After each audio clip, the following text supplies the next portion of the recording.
Bien, mi gente, bienvenidos al podcast de los Clecas del Deporte. En esta ocasión estamos con el deporte rey, el fútbol en su fiebre máxima, temporada de la Copa Mundial, y nos encontramos acompañados de dos, no solamente expertos, sino fanáticos y fiebruces de este deporte. Estamos acompañados aquí por Quique Bartolomé, del periódico El Vocero. Saludos, Quique. Saludos, muchachos. Como siempre acostumbro a decir cuando hablo con personas que admiro, privilegio en clase estar con ustedes.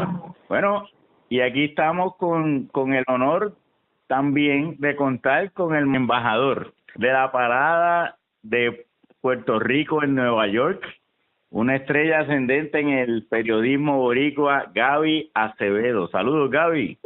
Saludos, Paco. Y un placer y una vez más estar contigo con este concepto que tanto me gusta, que es el de Clecas del Deporte, para charlar abiertamente de temas que pues tal vez en medios tradicionales pues no se hace fácil discutirlos, pero te agradezco la oportunidad y obviamente estando con Quique para el tema de hoy, una de las personas posiblemente que más conoce y más sabe de este bello deporte que es el fútbol, así que bien motivado con esta oportunidad. Vamos a empezar rápidamente a explicar sobre esta lista. Estos son los 5 mejores jugadores en la historia de los mundiales del fútbol. Esto quiere decir que no son los 5 mejores jugadores en clubes ni en la Champions, solamente en los mundiales, ¿no? Y un criterio que pusimos es que si usted quiere estar en esta lista, tiene que haber ganado un mundial. Eso nos elimina unos cuantos jugadores muy buenos, pero para estar en la lista de máxima, ¿no?, tiene que haber ganado un mundial. Así que vamos rápidamente con el número 5, Gaby. Háblame de quién está en esa posición número 5 para nosotros. Un jugador que en mi infancia tengo que reconocer, en mi infancia me refiero a mis principios como fanático del fútbol, a principios y mediados de los 90, un jugador que yo tenía y hasta algún momento tuve una relación de odio con él, cuando jugaba para la Juventus de Turín y cuando era muy ganador con Francia. Estamos hablando de Zinedine Zidane, campeón del mundo en Francia 98, subcampeón del mundo en Alemania 2006. Entiendo que inclusive en términos de su país, de lo que representó el triunfo de Francia, especialmente en su mundial como anfitrión, la forma que lo hicieron, con 2 goles de Zidane de cabeza en la primera mitad de esa final, ciertamente tiene que estar elevado en la historia de su país, de Francia, por allá con Platini, siendo los mejores representantes franceses del balompié, pero Zidane con la ventaja obviamente de que logró campeonatos de Europa y del mundo con su selección y llegó a múltiples finales y metió goles muy importantes, metió 3 goles en finales de Copa del Mundo, 2 de cabeza y uno a lo Panenka, de picadita, la que le mete a Buffon en el 1-0 contra Italia en el 2006 en la final. Y obviamente el desenlace inclusive de lo que ocurre en esa final del 2006 con el cabezazo a Materazzi y su expulsión y cómo Francia pierde eventualmente en penales con un hombre menos, todo eso redunda también en lo dramático que fue Zidane para su selección. Jugó 3 mundiales, obviamente en términos del Mundial 2002 pues no fue un éxito, fue un gran fracaso inclusive para Francia en aquel momento y Zidane queda expuesto ahí, llegando bastante tocado y desgastado a ese campeonato del mundo por lo que había sido precisamente la conquista del Real Madrid en la Champions League con la volea famosa aquella de Glasgow. Eso ocurrió pues, semanas antes del campeonato del mundo y Francia sucumbe en el 2002 viniendo de ser el favorito y directamente indiscutible el favorito para revalidar en Corea y Japón. Ahí está la mancha de Zidane que tal vez lo deja en la parte de abajo de ese top 5, pero los 3 goles en finales de mundiales y los 2 que le anota Brasil, especialmente en el 98, yo creo que indiscutiblemente lo deben tener ahí, y lo que hace en el 2006, porque lleva a Francia con un gran nivel, metiéndole un gol a España, inclusive despidiéndose de los mundiales, lleva a Francia hasta una final, creo que es meritorio. Todo el mundo lo recuerda en esa final del 2006 porque perdió la cabeza literalmente, ¿verdad?, en ese tiempo extendido. Poca gente se recuerda que él metió un penal en ese juego para poner a Francia adelante contra Italia. Que si hubiesen ganado lo hubiese elevado a una lista más alta todavía dentro del escalafón, pero por ahí te claro, eso yo quería comentar, que quizás Zidane a veces se nos va de estos rankings porque no ganó ese mundial, quizás por ese cabezazo, un cabezazo que le costó una copa, posiblemente a lo mejor Francia ganaba ese mundial, un mundial que todo el mundo cantaba favorito para Brasil, que tenía ese trabuco, pero definitivamente estoy de acuerdo, Zidane uno de los grandes, definitivo, y ahora como entrenador. Oye, y es interesante porque años después entrevistaron al defensa italiano y le dijeron, ¿qué fue lo que tú le dijiste? Y él dijo, yo empecé a hacerle chistes de la hermana de Zidane. Y uno pensaría que un jugador de ese nivel ya hubiera escuchado todo tipo de chistes, de todo tipo de formas, de la mamá, de la tía, de la hermana. O sea, que realmente es algo que no es usual, ¿no? Ver una persona tan importante para un equipo perder la tabla así y desafortunadamente para su país le costó, pero no le resta a lo grande que fue sí, no, y yo quiero dejar claro, y aquí que pues que también brindo su impresión, lo que sucede en Francia 98, la historia detrás de esa selección, sin incluir lo que eventualmente también fue el campeonato de la Eurocopa 2000, pero ese grupo de Francia 98 es bien importante en la historia de Francia. Francia nunca había sido campeona del mundo, ni siquiera había alcanzado una final, si no me equivoco, en mundiales, y Zidane mete 2 goles en la primera mitad para simplemente romperle la espalda a Brasil en esa final, y es esa generación de Francia con inmigrantes, siendo Zidane inmigrante también, familia algerina, su padre. Eso todo es bien importante y la figura de Zidane es vital en todo eso. Yo no solamente hablo del fútbol, donde claramente tiene los argumentos, hablo del impacto que tuvo para su país y para el fútbol mundial la conquista de Francia, que se convirtió para aquel entonces en el 7º país, apenas el 7º país en haber ganado un campeonato del mundo. Bueno, vamos a movernos entonces a la 4ª posición en el listado, y esto es para un jugador alemán, y tal vez los más jóvenes no lo conocen. Se llama Franz Beckenbauer. El Kaiser, conocido como el Kaiser. Que jugó en 3 Copas Mundiales y nunca terminó menos de tercero. Háblanos de este jugador, Quique. Que no tan solo como jugador, sino que también ganó como entrenador la Copa del Mundo en el 90. Pero ahora que mencionas esos 3 mundiales, hay que decir que el 66 era un mundial que era Inglaterra, que estaba complicado. En ese escenario ya apareció la figura de Beckenbauer, un jugador que no era normal ver un central que fuese con las características de un centrocampista. El tipo era de estos tipos que tú veías jugar y dominaba por completo hacia el frente. Era un jugador con carácter, definitivamente un hombre que de no ser quizás por esa Alemania de Beckenbauer y otros como el Torpedo Müller, Johan Cruyff, otro histórico, pudiese haber conquistado una Copa del Mundo, quizás una Champions en aquel momento, porque en aquel momento estaba en la naranja mecánica, pero esta Alemania, liderada por Beckenbauer, definitivamente uno de los mejores de la historia. Bueno, y es interesante que esa Alemania no es igual a la Alemania de hoy en día, ¿verdad? Para los más jóvenes, Alemania estaba dividido en 2 para aquellos tiempos. O sea que los equipos no era... se puede decir que son más fuertes, ¿no? Porque cuentan las 2 Alemanes están unidas, ¿no? Pero en aquel tiempo él era de Alemania del Oeste y era reconocido porque tenía un tiro a distancia, ¿verdad? Que compara con otros jugadores que son más oportunistas, ¿verdad? Que son bien agresivos, y él era bien agresivo, pero sus goles eran de los que a los fanáticos los deja con la boca abierta, ¿verdad? Con esos goles a distancia, con una puntería y una fuerza espectacular. Así el que mundial marcó 5, en sus 3 mundiales marcó 5 y 4 fueron en su primera aparición en el 66. Ahora que menciona ese toque que él tenía. Lo de Beckenbauer es bien importante. Quique dio en el clavo con su análisis. Su importancia no va más allá de ser jugador.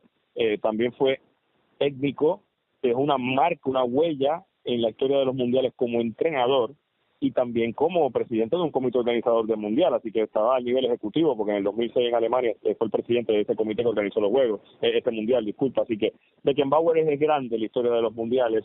Yo también remarco un momento de su historia, que es en el 70, cuando se lesiona su hombro, se disloca su hombro y termina jugando el partido del mundial con el hombro lesionado en cabestrillo, o sea, casi enyesado, y termina jugando así. Ese era Beckenbauer, era la raza alemana, la razón por la que los alemanes eran tan temidos, porque tenían ese tipo de ADN, ese tipo de atleta que tenía casta, jerarquía, carácter y obviamente buen fútbol. Así que Beckenbauer definitivamente tiene que estar en la historia de los mundiales y en la historia del balompié, muy determinante.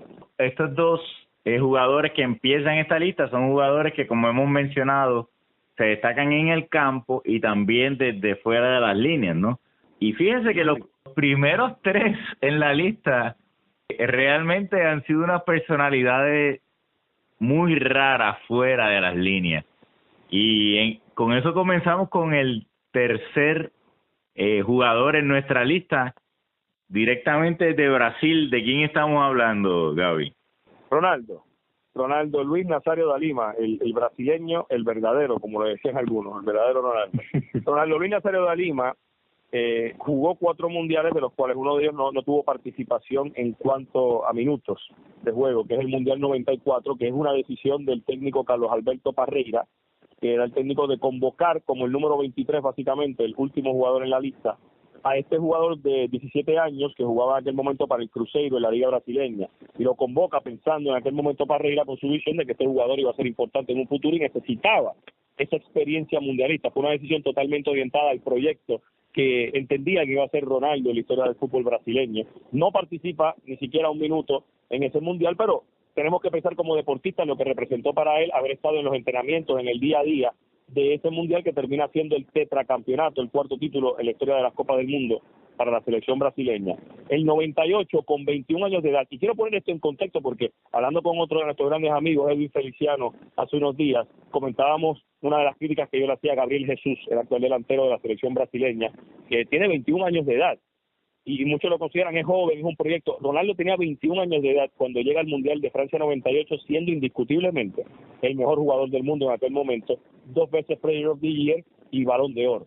Entonces Ronaldo es entre ese Mundial 98 con toda la expectativa de que es Brasil el campeón del mundo y tú eres el jugador encargado. Yo recuerdo inclusive en aquel momento, para la convocatoria de Francia 98, la discusión de quién iba a acompañar a Ronaldo. O sea, estamos hablando de que Romario y Bebeto habían sido los 2 delanteros titulares en el Campeonato del Mundo del 94, siendo titulares y siendo los goleadores de ese Mundial juntos para la selección, y decir que para el 98 uno de los 2 no puede ir. Tiene que ir uno nada más porque es quien va a acompañar a Ronaldo. Así de grande entre ese Mundial con 21 años este jugador, y todos sabemos lo que pasa, 4 goles, 2 asistencias, jugadas importantes, pero no tuvo un Mundial a su máximo nivel, a su máxima expresión, aunque llega a la final, y es parte importante en esa conquista de alcanzar la final. Mete el gol de la semifinal para el 1-0 sobre Holanda, que eventualmente es un empate por penales, pero en la final, lo que sucede en la final, la antesala a la final, que inclusive hubo una investigación a nivel gubernamental en Brasil, hubo una investigación de parte de la Nike de lo que sucedió en la previa de la final contra Francia. Lo que se alega fue un Ronaldo que convulsiona, Roberto Carlos siendo el único testigo, su roommate, y eventualmente juega la final porque él lo quiere hacer en contra de los consejos de algunos, y el equipo de Brasil sucumbe a un 3-0 que termina señalando a Ronaldo como el máximo responsable de la derrota, del fracaso, por no haber estado al máximo nivel. Con esto también quiero traer el contexto de que este tema de Messi y de criticar a Messi y al mismo Cristiano Ronaldo, pero más a Messi por el tema de Argentina, no es nuevo. Ronaldo en el 98 tuvo toda la presión del mundo y pierde Brasil en la final 3-0 y coge todo el aguacero del mundo este jugador. Pero su historia, lo que lo hace determinante de ser el número 3, es la recuperación dramática en cuanto a que los años después del Mundial no fueron excelentes para él, llenos de lesiones, solamente un título que fue la Copa América 99, lo demás fueron lesiones, calvarios y cirugías, e inclusive no entra el 2002 con la opción de ir al Mundial. Lo convoca Scolari, Felipe Scolari, porque entendía que era el jugador que les iba a dar el edge, la ventaja de carácter anímico y además el talento en su pierna derecha para anotar goles, que era lo que le faltaba al equipo con lo que tenían, que era Rivaldo y el mediocampo, Roberto Carlos, Ronaldinho y compañía. Y Ronaldo entre ese Mundial y mete 8 goles, 7, si le queremos dar el octavo, que fue el de Costa Rica cuestionado, un gol en contra, pero se lo dio la FIFA. Y de ahí es que surge entonces la leyenda, porque lo que fue en Francia 98, en el 2002 en Yokohama ante Alemania con el 2-0 y con sus 2 goles se convirtió en la historia que todos queremos ver, ¿no? En la historia bonita, en la historia de Cenicienta. Ya en el 2006 no llega en mejor forma física, está desmejorado físicamente, termina metiendo el gol que le da en aquel momento el récord en la historia de los mundiales, que ahora lo tiene Miroslav Klose, pero igualmente fue su oportunidad de cerrar su carrera. Pierde con Francia, otra vez, Francia vuelve a ser el verdugo, otro punto más para Zidane también dentro de esta lista, dicho sea de paso, que en 2 ocasiones Zidane, siendo protagonista, le gana a Brasil en un mundial, para ganarle una final y para eliminarlo. Así que esta es la historia de Ronaldo. Yo creo que, aparte del nivel de juego que mostró, y los goles y la calidad de su juego, es la recuperación dramática que nos gusta a los deportistas, y lo vimos en el 2002 en Corea, esa expresión máxima.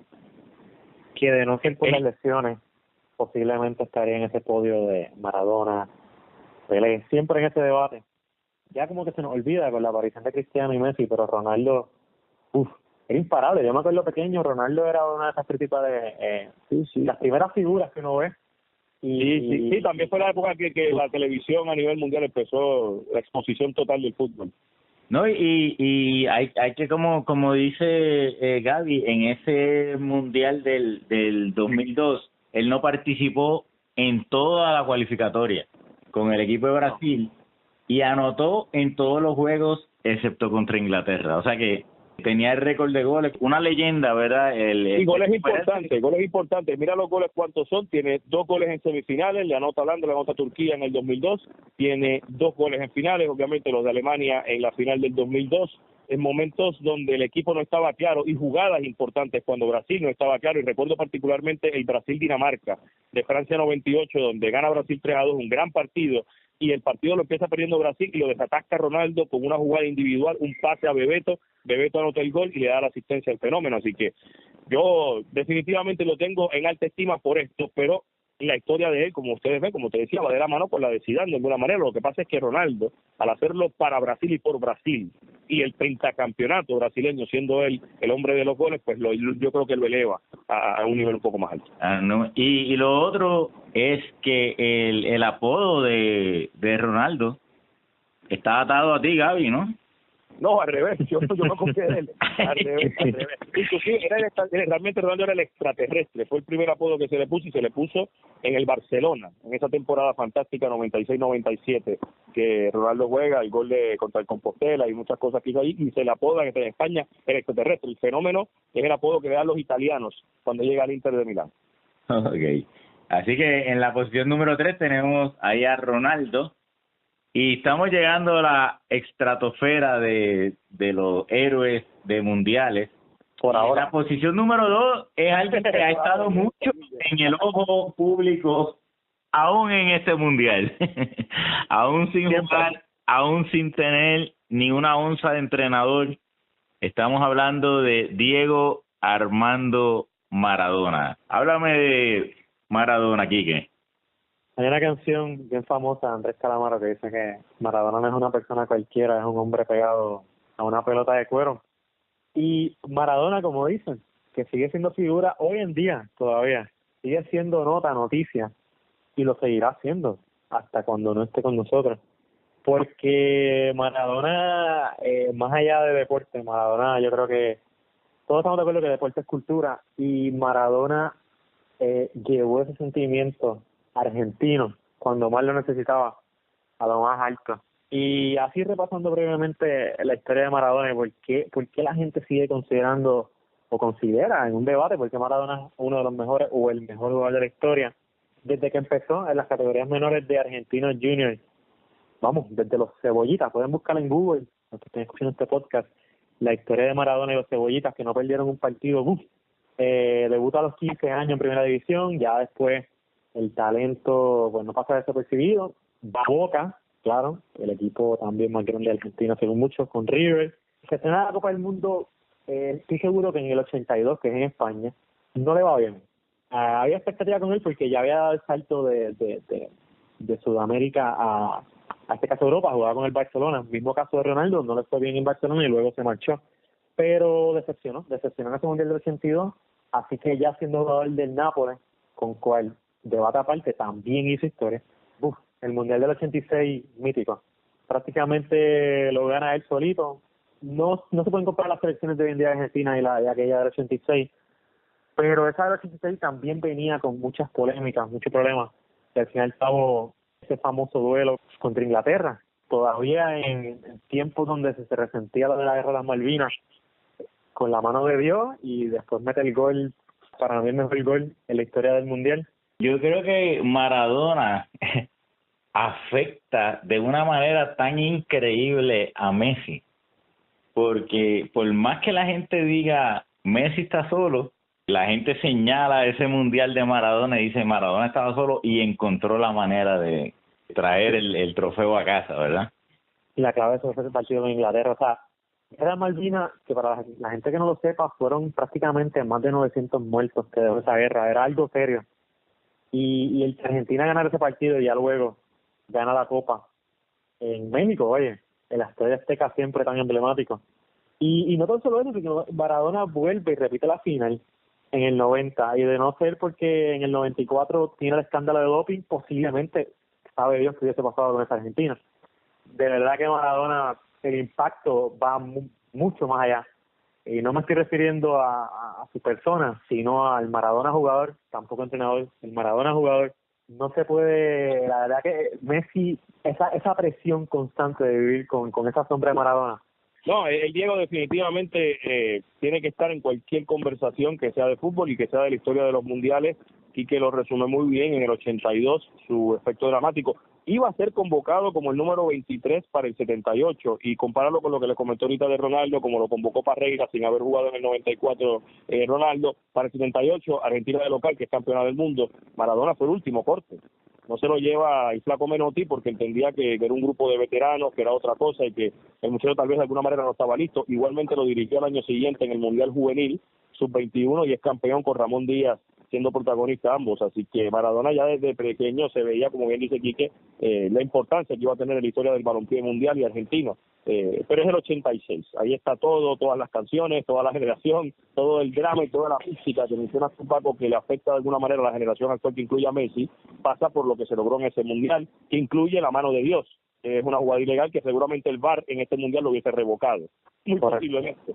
Así que, pero así es Maradona, que a los minutos después hace el gol más importante en la historia del fútbol, en la historia de los mundiales, ese gol que menciona aquí, que sobre Inglaterra. Así que ese está en otra esfera, está en otra dimensión, cargó una responsabilidad distinta. Pero yo me enfoco en Maradona, fuera del 86, que es lo máximo, no es el cenit. En el 90 Maradona ya era humano, en el sentido de que se veía los problemas que tenía en su vida personal, las situaciones que tenía a nivel en Italia, a nivel de la mafia y de la justicia italiana, y llega un mundial que se juega en Italia y que los italianos realmente diseñan para hacerle la vida imposible a Maradona. Italia de todas maneras se opuso a la presencia de Argentina, más allá de que Maradona era el máximo ídolo del país, de la liga italiana. Y juega en Nápoles, inclusive la semifinal contra Italia. Ustedes se preguntarán, pero ¿por qué en Nápoles una semifinal del mundo? ¿Por qué no en Milán? ¿Por qué no en Roma? Es que Italia acomodó inclusive eso. Y se juega la semifinal en el estadio que tiene la estatua de Maradona, siendo argentino, obviamente no en aquel momento, sino a posterior, pero un estadio que el San Paolo, que era de Diego. Nadie es más importante en la historia de ese estadio que él, y juega Argentina con Italia allí mismo, el partido más importante del Mundial. Así que todas esas cosas lo hacen dramático. El tobillo de Maradona, vean los videos, cómo estaba el tobillo de Maradona en el Mundial 90. El pase de Maradona a Caniggia, ahora que Argentina va a enfrentar una fase de octavos de final contra Francia, que es durísima. En el 90, Brasil y Argentina se enfrentan en octavos de final, un partido de Super Bowl adelantado, y se resuelve con Maradona atrayendo a 4 defensas brasileños y dejándole un pase perfecto al pájaro Claudio Polcanilla, que le mete el mano a mano a Tafarel. Ese es Maradona. Y en el 94, que es lamentablemente el fantasma del doping, que es el famoso "me cortaron las piernas" de Maradona al ser expulsado del Mundial. Miren el gol contra Grecia, miren el gol que le mete a Grecia a Maradona y cómo lo celebra. Era la vuelta del máximo ídolo en la historia de los mundiales, Maradona, ante las cámaras del mundo y de los Estados Unidos. Ese es el Diego. Y yo, ese era el Mundial de los Ojos, que se hizo famoso por cuando lo enfocan luego del gol, él tiene los ojos completamente rojos. Sí, es algo impresionante, y obviamente la historia de antesala. Hay que recordar que Argentina entra a ese mundial por repechaje, porque sacan a Maradona del retiro con muchas libras de sobrepeso, lo mandaron a entrenar a la Patagonia, el Coco Basile con Signorini, con el profesor, y ahí entra a Maradona solamente para el repechaje y meter a Argentina, una Argentina que venía de coger 5-0 en el Monumental contra Colombia, sin Diego obviamente. Así que todo eso, no hay nadie más importante para una selección en la historia que Diego Armando Maradona para Argentina. Eso lo tenemos todos claro, y como tú bien dices, es lo que vive Messi al día de hoy, este estándar, ¿no? Nápoles era una ciudad bien marginada por el resto de Italia en aquel momento. Por eso cuando va a Argentina, pues acusan a Maradona de haber puesto los mismos italianos en contra de los mismos italianos. En esos momentos también el equipo de Nápoles, por eso se vivía la rivalidad con los equipos de allá, lo que era el Inter, en Milan más o menos. Y lo otro que quería comentar, cuando Diego marca con la mano de Dios, a él le preguntan, es que esta frase siempre a mí se me queda, le preguntan, Diego, ¿tú metiste el gol con la mano? Y él dice, lo marqué con la cabeza de Maradona la mano de Dios. Sí. Y eso define a Diego, definitivo. Esa personalidad. Y muchas otras frases. Tú mencionabas a Calamaro, Manu Chao también. Escucho la canción de Sí, Manu Chao, si yo sí. fuera Maradona. Es una persona icónica y obviamente, lamentablemente, su comportamiento fuera de las canchas, su actualidad, la forma que ha vivido su vida frenética, tal vez le resta credibilidad a mucho de lo que hizo en la cancha, en el terreno deportivo, inclusive su etapa como técnico en la selección, pienso que también le mancha un poco su legado en términos de moral, pero en términos deportivos, competitivos y futbolísticos, nadie puede cuestionar la presencia de Maradona en los mundiales. Hay quien puede argumentar que Maradona merece ser el número 1 en la lista. Claro, y hay muchas maneras de poder llegar a esa conclusión. Pero antes de movernos al primer lugar, queremos mencionar jugadores que no hicieron la lista, pero son merecedores. O sea, es difícil hacer una lista de solamente 5 jugadores con tanta historia, con tantos héroes que han habido en estos mundiales. Y vamos a mencionar algunos de esos jugadores que no hicieron la lista, pero... Bueno, yo te voy a dar, te los doy todos, ¿no? Los que tengo en mente. Sí. Voy atrás para adelante, voy del más antiguo al más reciente. Garrincha, Mané Garrincha. Mané Garrincha se olvida de alguna manera por Pelé, por eso era antes de su nacimiento tan importante para Brasil, pero Garrincha es el que carga con mayor parte de la responsabilidad para el Mundial 62, que se celebra en Chile. Allí no estuvo Pelé en su máxima expresión en la mayor parte de los partidos, siendo obviamente el más importante del equipo, pero es Garrincha el que se convierte en el líder y protagonista de esa selección, el hombre que inventó la gambeta, como dicen. Así que Garrincha, por aquel momento para Brasil ganar su segundo campeonato de forma consecutiva, vas a ver en los libros de historia que es Garrincha el hombre más importante de esa consecución a nivel deportivo. Es interesante que Garrincha era el opuesto completamente a Pelé. Pelé era conocido como el rey, mientras que Garrincha le decían la felicidad del pueblo. No tenían el mismo carisma, eran personas distintas y Garrincha obviamente pues tenía unas situaciones extracurriculares en su vida personal que el pueblo sabía en Brasil, que lo hacían una figura mítica porque era eso mismo, era el hombre que se daba la cerveza, se daba el palo y podía meter goles y jugar increíblemente en una cancha de fútbol. Entonces hacía pensar al brasileño común que podían hacer lo mismo que Garrincha, pero no, Garrincha es irrepetible, pero es así. Tiene más contacto con el pueblo en ese sentido, siendo Pelé la máxima expresión. Pero sí, Garrincha está ahí. El otro que te iba a decir era Dino Zoff, italiano, arquero de la selección italiana y también fue técnico de la selección italiana en algún momento. Dino Zoff lo tengo ahí también en la historia de los mundiales por la misma razón que Beckenbauer. Tuvieron unas similitudes en cuanto a liderato y a trascendencia desde el terreno deportivo como jugadores hasta el terreno como directores técnicos. Así que también lo incluyo ahí como uno de los mención honorífica. Luego tengo a Lothar Matthaus. Lothar Matthaus juega 5 mundiales. Y me parece que juega 3 finales en 5 mundiales, 82, 86 y 90. Y que Matthaus para mí tiene que estar ahí, fue Balón de Oro en un momento dado, a principios de los 90, después de haber ganado el Mundial 90, creo que es el 91. Matthaus jugando con el Inter es Balón de Oro. Y lo tengo ahí arriba porque jugó varias posiciones en el campo. Es más, tú le preguntas a alguien que sepa de fútbol y no te va a decir exactamente qué posición jugaba Lothar Matthaus. Porque jugó de central, jugó de enganche, jugó de media punta, jugó de contención. Jugó lo que fuera necesario porque era un hombre bien alemán en ese sentido y muy ganador como te mencionaba. Y Maradona lo menciona a él como el defensa que más lo molestaba, ¿verdad? Que más elogio que ese difícil conseguir. Sí, no, Matthaus, definitivamente, búsquenlo, que es uno bien importante. Y luego entonces, uno que tengo muy pegado en cuanto a cariño, por lo que logró, es Obaiciño, Romário Farias de Souza, fue el hombre importante en la consecución del Campeonato Mundial 94, el del tetracampeonato para Brasil. Peleó por todos los motivos del mundo para ser convocado al 98 y al 2002, y en el 98 lo deja fuera, aquel momento el Lobo Zagalo, y en el 2002 lo deja fuera Felipao. O sea que 2 técnicos muy importantes en la historia de Brasil, Zagallo especialmente, que lo conocía de la época del 94 asistiendo a Parreira, lo deja fuera del Mundial. Las razones las tendrán ellos, pero en fin, Romário, por más que se quedó fuera, no dejó Brasil de ser exitosa. Lo que sí es importante para Brasil es en el 94, cuando había alguna duda o sospecha de si Brasil realmente era un equipo élite, Romário se elevó, fue el Balón de Oro en esa temporada y eran los mejores años suyos en el Barcelona. Y por eso lo tengo definitivamente ahí arriba, porque la imagen de Romário llegando de vuelta a Brasil, saliéndose por la ventana del piloto del avión con la bandera brasileña, es una de las fotos más importantes en la historia de Brasil como deporte, a nivel deportivo. busquen esa foto de él bien famosa, él saliéndose por el escaparate del piloto, y es el hombre que le trae el tetracampeonato, y en su ego, por su forma de ser, un hombre con mucha autoestima y que habla muy bien del mismo, él hizo lo que prometió, como él decía, traje el tetracampeonato para los brasileños, y eso nunca lo vamos a olvidar, y esas palabras han sido ciertas, se han quedado más allá del pentacampeonato, que fue increíble, el tetracampeonato no se va a olvidar, y Romario lo hizo muy bien. Bueno, Quique, ¿tienes algún otro jugador para una mención? No ganó Copa del Mundo, que es el criterio de hoy, pero definitivamente yo pondría en esa lista Puskás. Puskás, esa selección de Hungría era prácticamente invencible para la época Bus, incluso antes de cuando el Real Madrid había ganado esas 5 Champions. Puskás, un jugador gordito que parecía que no tenía fútbol, contra uno de los mejores jugadores en la historia de Europa, en este caso el mejor de Hungría, definitivamente uno de los mejores en la historia del Real Madrid.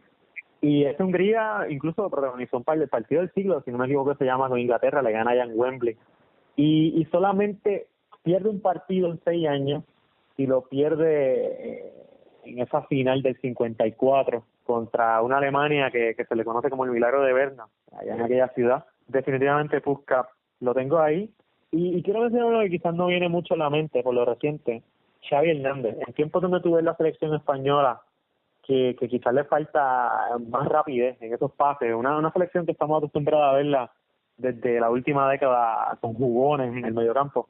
Xavi Hernández para mí fue el gran líder de una de las mejores selecciones o grupo de jugadores encabezados por una gran base del Barcelona que mejor fútbol jugó. Nunca antes visto. Tú puedes compararlo con la Brasil del 70 de los 5 o 10 de Pelé, con la naranja mecánica de Johan Cruyff, con el Real Madrid de Stéfano y compañía. Y este fútbol de España, que quizás no tuvo tanto un buen mundial, porque hubo muchos partidos que le ganó 1-0, incluso se dio el lujo hasta de perder el primer partido de aquel mundial. Pero Xavi Hernández, para mí, ese debate de mejor jugador español de la historia está bien parejo. Así que es merecedor también. Lo que pasa es que la competencia está bien dura, ¿verdad? Para solamente escoger 5. Correcto. Y movernos ahora a la máxima posición es el jugador que combina casi todo lo que hemos hablado. Estuvo en lo que algunos consideran el mejor equipo en la historia, un jugador con unas habilidades que capturaba la imaginación de los fanáticos y a la misma vez su comportamiento fuera de las líneas, igual que Maradona, aunque no a tantos extremos, le restó un poco a su continuidad en el fútbol, ¿no? Pero ¿de quién estamos hablando como el mejor jugador en la historia de los mundiales, Gaby? Edson Arantes de Nascimento, alias Pelé. Bueno, aquí lo de Pelé ciertamente va más allá, porque voy a decir la crítica que le van a hacer, porque ahorita tocaste el tema con si Maradona tenía la opción de ser el número 1, y yo creo que es el único Maradona que tiene la opción de retar el número 1, al igual si fuera al revés, Pelé es el único que puede retar a Maradona, y ese eterno debate llevamos décadas en él. Pero en el caso de Pelé la crítica va a llegar porque jugó en una era donde, número 1, el profesionalismo no estaba definido en el fútbol, jugó contra amateurs, por eso vas a escuchar gente siendo bien hater y decir, Pelé jugó contra bomberos y contra policías y contra contables y contra ingenieros, porque los tipos pues no eran futbolistas a tiempo completo en su mayoría, habían unos cuantos países que sí tenían profesionalismo en ciernes, pero el fútbol en su mayoría era semiprofesional, y en esa época es la que domina Pelé. Y segundo, porque Pelé nunca juega en Europa, pero nunca hace carrera en Europa, por tanto su desarrollo de fútbol es en el Santos en Brasil, es luego en la Liga Norteamericana de Soccer en Estados Unidos en el final de su carrera, y es con el Santos realmente con que se convierte en una figura mundial, de ir a Europa a jugar contra clubes europeos en aquellos partidos intercontinentales y de tour mundial. Así que esos dos argumentos de que Pelé pues no tuvo esa trascendencia europea como club, como jugador de club, y por el hecho de que jugó en una etapa que era previa a lo que es la era moderna del balompié, se le va a criticar por eso, pero vamos a ponerlo en contexto. Pelé es la persona más importante para la diseminación del deporte más importante del mundo, el deporte que captura la atención de millones de personas a través de la Copa, la razón por la que estamos aquí teniendo esta conversación. Pelé es el que se encarga en aquel momento de la historia en llevar el balompié, en llevar el fútbol a que fuera ese deporte que conocemos al día de hoy. es el máximo exponente en ese sentido. Entonces, lo que hace en el 58 con 17 años de edad es algo que no está al alcance de jóvenes en esta era moderna. Pues es parecido a Wilfredo Benítez en el boxeo. Lo que hizo siendo el campeón más joven, nadie lo va a poder hacer por cuestión de regla ahora en el boxeo, pero por cuestión de fútbol en la actualidad, nadie va con 18 años o con 17 años va a venir a dominar un mundial, a ser protagonista metiendo 4 goles y ganando. O sea, por eso ya de por sí Pelé está en otra esfera. Y lo hace en el único título que tiene un país no europeo en Europa. Eso es importante ahora porque estamos jugando un mundial en Rusia en Europa y solamente fue el Brasil de Pelé del 58 el que logra ganar no siendo europeo en Europa. Así que todo eso, 62, no tan importante a nivel futbolístico, pero estando presente, 66, lo molieron a golpes en primera ronda los portugueses y se quedó afuera contra la Portugal de Eusebio en primera ronda de forma descalabrosa, porque realmente Brasil ser bicampeón y quedarse fuera luego temprano las primeras de cambio fue un gran fracaso, pero por la vía de que a Pelé lo lesionan en Inglaterra básicamente y no lo protege el arbitraje, algo que tampoco pasaría en estos tiempos, porque las estrellas se le protegen en los partidos, se le protegen los partidos grandes. O sea, aquí no van a lesionar a Messi y a Cristiano por un mal tackle sin que alguien saque una tarjeta roja o expulsen a alguien de un mundial. Pero en aquella época Pelé lo hartaron a golpe y se fue y se eliminó Brasil y ya está. Y luego el 70, que es la versión bonita, ¿no? La que tú mencionas, Paco, la versión del 70, que es la del yogo bonito, la del jinja en su máxima expresión, la del fútbol de alma que juegan los brasileños, pero no es solamente Pelé. Y hay un dicho bien importante que me parece que o lo dice Platini o lo dice Beckenbauer. Puede ser que haya sido Beckenbauer siendo protagonista en ese mundial o Platini siendo fanático, que dicen: fui a ver a Pelé y terminé viendo a Rivelino, que era el otro jugador grande. Brasil jugó con 5 jugadores de demarcación 10. Tostao, Rivelino, Pelé, o sea, jugó con un equipo lleno de grandes figuras, siendo Pelé el hombre más importante, pero ya en la etapa final de su carrera. No estaba en su ya estaba en una etapa ya de veteranía. Y ahí aparece el Pelé de los grandes goles que recordamos en México 70. Así que, por esa razón, porque se encarga de elevar el fútbol a la máxima expresión que conocemos al día de hoy, y también le añado por lo que representó para su país, es el número 1. ¿Algo que quieras añadir ahí? Muchísimas cosas. Primero que nada, cuando Gaby estaba hablando de aquella Portugal, contra Eusebio era otro jugador que puede estar en esa lista de grandes. Sí, ¿verdad que sí? Considerado de Portugal, hasta que digo ahora que Sí, pero definitivamente de Pelé, es que Pelé, este tema me apasiona, porque es que mencionaste a Rivelino, mencionaste a Tostado, te faltó Jairzinho, Gelson.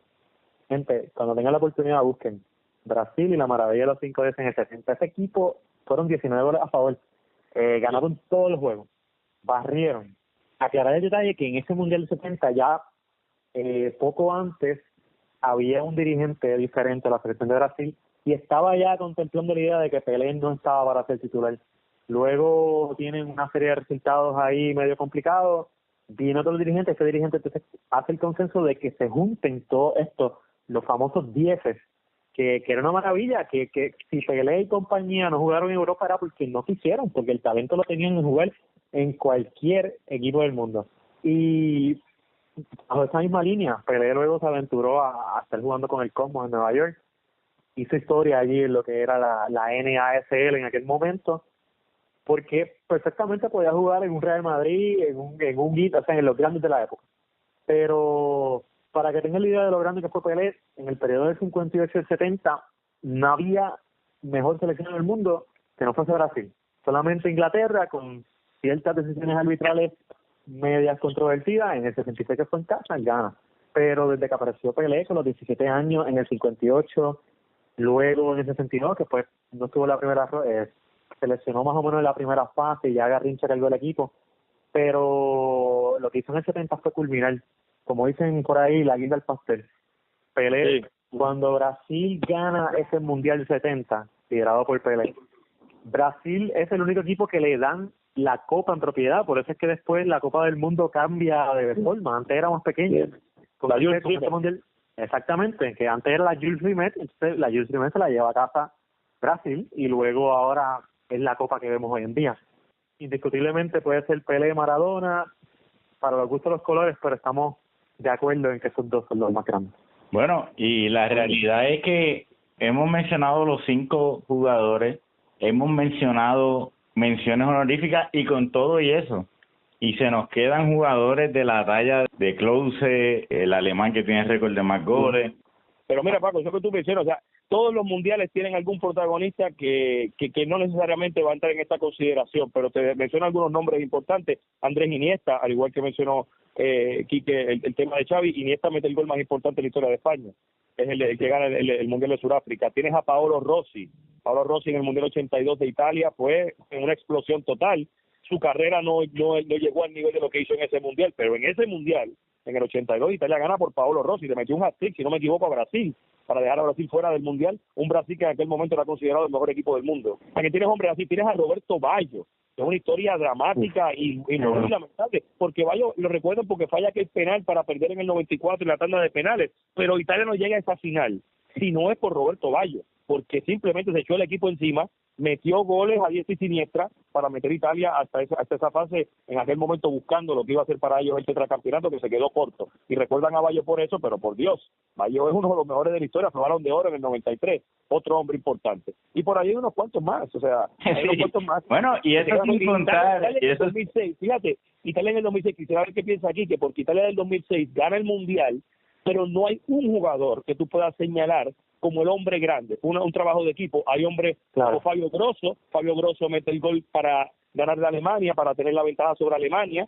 pero no puedes considerarlo en esta lista, pero fue importante. Tienes ahí a Totti, tienes a Del Piero, tienes a Buffon, a Cannavaro, pero no tienes un hombre de esa conquista que fue importante para Italia. Yo creo que si buscas en cada conquista, al igual que Alemania, ¿cuál es el hombre importante de Alemania? Pues dirás que es el gol de Götze, pero Götze jamás y nunca va a estar en una conversación como esta. Hay que buscar quién fue el hombre importante realmente para Alemania en el Mundial. En todos los mundiales vas a encontrar a alguien que va a resaltar y va a aparecer como importante sin necesariamente trascender en la historia del fútbol. Eso es así, y la realidad del caso es que es una lista viva, ¿no? O sea, ahora mismo el que gane este Mundial puede estar añadiendo a un posible candidato hacia el futuro de los mejores 5, porque la historia del fútbol es dinámica, se sigue escribiendo. Quique lo dijo, Paco, ahora mismo estamos en un momento histórico donde puede pasar cualquier cosa, y lo que vamos a ver a partir del fin de semana va a ser esa escritura que nos va a dejar una figura más, una figura importante en la historia de los mundiales. ¿Quién será? No sabemos, pero la realidad es que en este momento obviamente hay dos tipos, que son Cristiano y Messi, que tienen la opción en la historia del fútbol, a través del Mundial, elevar más todavía su cartel, porque ya ambos son del Monte Olimpo, pero el Mundial les da la oportunidad de elevarse y de alcanzar esta lista de top 5, por ejemplo. Y luego tienes hombres como Neymar, que no están al nivel de Cristiano y Messi, pero juega para Brasil, y cualquier cosa que haga Neymar por Brasil lo va a elevar a otro nivel más allá. Así que este Mundial nos va a contar otra historia, pero esos que dijimos, esos nombres que mencionó Kika, además de los honoríficos, el top 5 que tú mencionas, Paco, creo que por ahí va la cosa, y creo que si te vas por esos nombres vas a entender mucho de lo que fue el fútbol. Déjenos en los comentarios aquí en el canal en YouTube si usted entiende que el orden está incorrecto, si usted tiene algún otro jugador favorito de ustedes, déjenos saber en los comentarios y comentaremos sobre ellos. 1.000.000 de gracias a Gaby y a Quique, ha sido súper divertido y súper educativo. Hola, Cleca. Pero a eso vamos para el Cleca Award, ese premio para todo aquello que te deja frustrado, que te deja pensando, oye, pero qué Cleca. Gaby, ¿tienes algo para nosotros? No, bendito, hay un montón en el fútbol siempre, Cleca, aquí que sabe de eso. Lo que pasó con España, con Lopetegui, es un papelón. Desde donde quiera que tú lo mires, ¿de cuándo acá una selección de un país se molesta al punto de votar a su técnico porque llegó a un acuerdo contractual con la capital de su país? España sacó a Lopetegui porque firmó con el Real Madrid 3 días antes del Mundial. ¿A quién mataron aquí? ¿Qué importa si él dirige a España y después se reporta al Real Madrid? Vamos a votarlo. Bueno, son tantas cosas que tengo de crítica con ese proceso, pero superado al fin. Digo, porque, o sea, si hubiera firmado con Italia, pues tú entenderías que tendría un conflicto de interés. Si hubiese firmado con cualquier otro club del mundo, no hubiese habido ningún problema. Te lo garantizo que no lo hubiesen votado. Lo votan porque firmó con el Real Madrid y eso ya es otra historia para otra conversación. Pero eso es un papelón y son unos clecas, empezando por Rubiales y el combo de la Federación Española de Fútbol. Y porque hay jugadores que se pueden tomar fotos, como fue el caso de Lemar firmando con el Atlético, o Griezmann renovando, O sea, ¿por qué sí y por qué un entrenador no? ¿Cuál fue el pecado de Lopetegui? ¿En qué afectó a Holanda que Van Gaal firmara antes del Mundial? Creo que fueron 5 días antes del Mundial 2014, llevó a Holanda hasta la fase semifinal. ¿En qué le afectó en eso? Ahora, vamos para el otro lado de la moneda. ¿Por qué anunciarlo 3 días antes del Mundial? Porque se iban a enterar como quiera, Paco. Estamos en el mundo de la información y para que él fuera el técnico tenía que nombrar a alguien que fuera a Madrid a empezar a correr el club. Y eso se iba a enterar, la gente iba a filtrarse, y yo creo que ahí sí iba a haber un issue, que él estuviese tras bastidores con un acuerdo durante el Mundial sin que se sepa, sin que se hable claro. Y yo creo que en ese sentido al Madrid no le queda remedio que decir, oye, tenemos que salir adelante con la información. Luego, cómo pasó la forma, eso quedará en el tintero entre los que estaban en el cuarto ahí, ¿no? Entre los hombres de varios. Pero al fin y al cabo había que decirlo, si firmó no había forma de esconderlo, no estamos en los tiempos de guardar información, mucho menos una información tan sensitiva en estos tiempos. No, o sea, lo que me pregunto es por qué firmó en ese momento, porque el Real Madrid no hace la oferta 2 semanas después. Porque hay que correr el club. Okay. ¿A quién le va a decir que no? Al Real Madrid, que le va a decir, no, búscame cuando acabe el Mundial. No, claro, no, Kiki, tú sabes que hay que hacer cosas a nivel técnico, o sea, él tiene que poner a alguien a cargo del club en Valdebebas, en la sede allí del Madrid, a que empiece a armar la pretemporada y la organización y los jugadores que no están en el Mundial, porque hay jugadores que no están en la Copa del Mundo que están en la ciudad deportiva, así que la situación pasa por eso, porque hay que correr el equipo, y obviamente el Madrid le dice, tienes que estar alguien aquí, que tú estás en el Mundial, alguien que se haga a cargo del día a día, y esa información se va a filtrar, y por eso es que la información se tiene que comunicar de la forma que se comunicó. Al fin y al cabo, el Madrid es el club más poderoso del mundo del fútbol a nivel económico. Y como bien dice Quique, si te toca la puerta, tú no vas a decir que no. O sea, me va a decir a mí que Lopetegui va a decir, no, déjame terminar aquí. Es la oportunidad de su vida, porque yo no veo en qué le afectaba a él. Muchos van a decir, no, el conflicto de interés. Pero ¿en qué le afecta a él dirigir España? Porque estamos diciendo que porque ahora es con el Madrid, va a poner a los del Madrid. Por Dios. No, todos dirigentes de todos los países están en algún club. O sea que esos son argumentos livianos que yo los encuentro inclusive antimadridistas. Son argumentos en contra del Madrid porque sí, no son argumentos deportivos realmente. Vamos a calmar las cosas y pienso que es el papelón de todo el torneo. Inclusive, si España fracasa, la responsabilidad recae en ese tema, en mi opinión. Si nos vamos al otro extremo, el único conflicto podría ser España-Portugal, ¿no? O sea, que dijera, mira, como Ronaldo es la pieza más importante, tal vez le dice a los jugadores, no me lo toquen mucho, ¿me entiendes? Pero es que no, pero eso... entiendo eso, Paco, podemos hacer mis suposiciones, pero es que uno no puede pensar lo peor del mundo deportivo que está ante nuestros ojos. Uno tiene que valorar lo que uno ve y entonces formular una opinión, pero entrar con la premisa de que aquí se va a hacer algún tipo de arreglo, porque el tipo va a coachar al Madrid, no sé. Está realmente se lleva el Clecaguar, así que... Pero y realmente son unos clecas, y lo voy a decir porque tengo muchos amigos de este país. Tengo la idea más o menos. Todos y cada uno de los argentinos, incluyendo a la prensa, que cuestionan o critican a Messi día a día solamente por una comparación romántica a lo que fue Maradona y demás. Eso es una pérdida de tiempo y de valor deportivo. ¿Qué importa lo que hizo Maradona en sus 4 mundiales? Lo que importa es lo que ha hecho Messi y lo que pueda hacer. Y ellos deberían montarse en esa ola igualmente, porque lo que haga Messi es para beneficio. ¿O algún argentino no gritó hoy el golazo de Messi que le mete a Nigeria? ¿Algún argentino se quedó triste por el resultado? No. Y que esas críticas desmedidas a un jugador que yo entiendo que más allá de su carácter y su personalidad, que le podemos cuestionar ciertas cosas de su forma de ser, no es lo que la gente quisiera, no es el líder convencional, pero yo nunca he visto a Messi, que pudo haber jugado por otros 2 países, por España o por Italia, por cuestión de su madre por Italia y por España por residencia, de alguna manera hablar mal de Argentina. Sí ha tenido sus problemas, ha tenido sus dudas, sus fallos, sus tentaciones inclusive de debilidad, de fragilidad, porque es la forma de ser de él.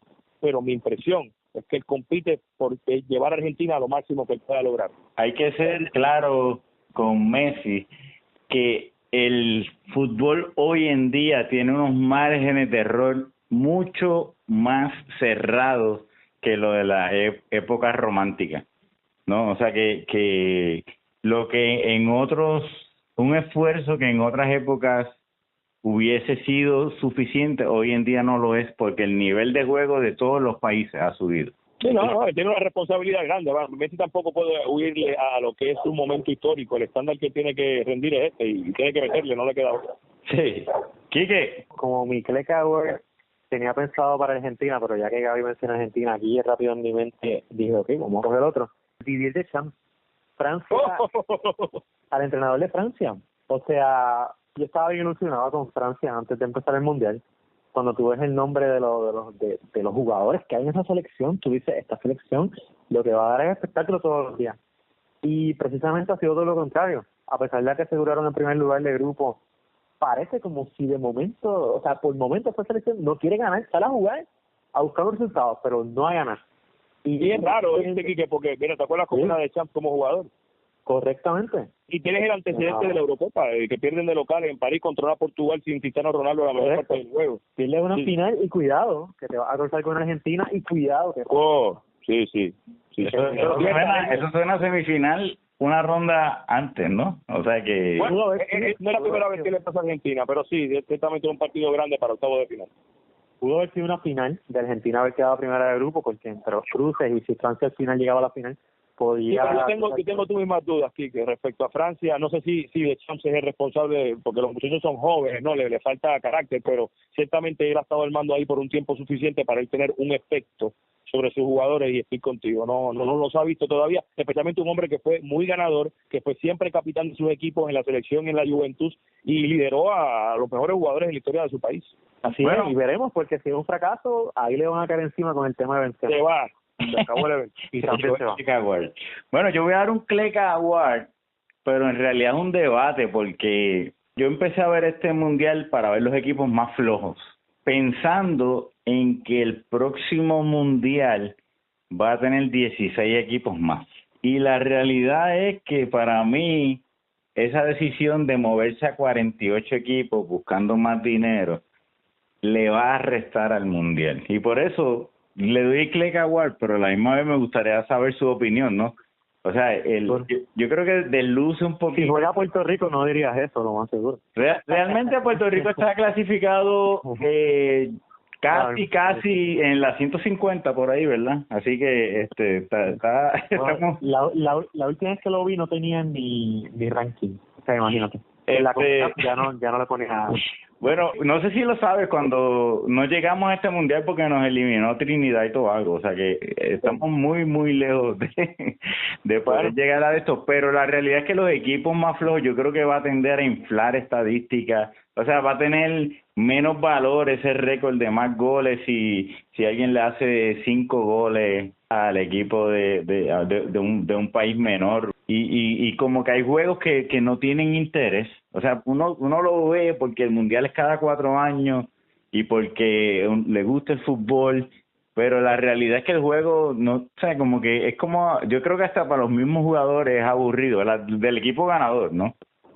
Yo pienso que ahí la FIFA debe tomar algún tipo de medida para prevenir, porque es sumamente inaceptable que selecciones en el mundial que se ha visto ahora mismo por lapsos como media hora no cruzan la línea de medio campo. Eso debería ser sancionable. Yo entiendo que no estoy totalmente empapado del formato que se aplicará para la expansión de la Copa del Mundo, pero sí he leído que las primeras rondas básicamente son play-in games tipo NCAA con el juego at large, donde compiten los equipos que están en una división a punto de entrar al Mundial, tipo Champions League, si lo quieres ver así, donde hay una eliminatoria pre-grupos de Champions League. Creo que por ahí pasa la cosa. Va a haber un Mundial para 40 y tantos equipos o más, ¿no? Pero en las primeras rondas, en los primeros días, vas a ver los equipos que están peleando por meterse en los grupos del Mundial. No tanto un Brasil, por decirte, Mauritania, o un Argentina, qué sé yo, o Argentina-Cuba. Pero, o sea que lo que estamos diciendo es que estamos poniendo parte de la cualificatoria como parte del Mundial. Sí, mira, para que lo veas de esta forma, es un negocio. Y entonces es el negocio de maximizar la participación de equipos y tráfico de público, obviamente, el que llegue más gente a los eventos, disfrazado con la excusa o justificación de que estamos llevándole el fútbol a más países, y de eso se trata. O sea, pero al fin y al cabo es el negocio, y que vaya más gente, y que más equipos estén y más países compren los derechos, que ya lo hacen anyways, pero que estén más envueltos, ¿no? Porque si mi país está, aunque sea la primera ronda, pues tengo más participación y vas a mover tráfico aéreo, vas a mover público, todo pasa por una estructura de negocios disfrazada de que el Mundial vamos a llevárselo a más países del mundo. Yo no estoy de acuerdo, pienso que el Mundial está bien, no se debe tocar, lo que está bien no se toca, pero la FIFA es un gigante, es un monstruo y es imposible detener su crecimiento. Lo que sí me preocupa es ver qué países, por eso es que usted ve en el Mundial de 2028 que es de 3 países, porque un país, son pocos los países en el mundo que pueden organizar un evento de tal magnitud. No tienen la infraestructura, así que el futuro de los mundiales entonces va a ser las sedes compartidas, que también es el futuro de la Eurocopa, dicho sea de paso. Esa sede compartida entre 3 países trae la disyuntiva de que habrán equipos que viajen muchísimo más que otros durante el torneo. O sea, un equipo que juegue en Nueva York y la final sea en Florida, tiene menos viaje que un equipo que tiene que jugar en Toronto, un equipo que tiene que jugar en Guadalajara, ¿no? Son un montón de dinámicas que vienen a la misma vez, más equipos divididos en un continente completo.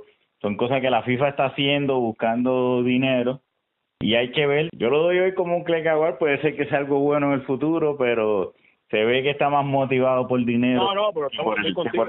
No es lo mejor. Lo que está bien no se toca. Estoy de acuerdo. Miren, 1,000,000 de gracias a los dos. Sigan mirando en nuestro canal. Tenemos otras listas de mejores 5 en voleibol, en pelota, béisbol. Y seguiremos expandiendo de manos de expertos como estos dos señores que nos han honrado durante el día de hoy. 1,000,000 de gracias, Gaby. 1,000,000 de gracias, Quique. Y les recordamos a todos nuestros oyentes que nos pueden conseguir en las redes sociales con el hashtag CLECASPodcast. Muchas gracias y bendiciones.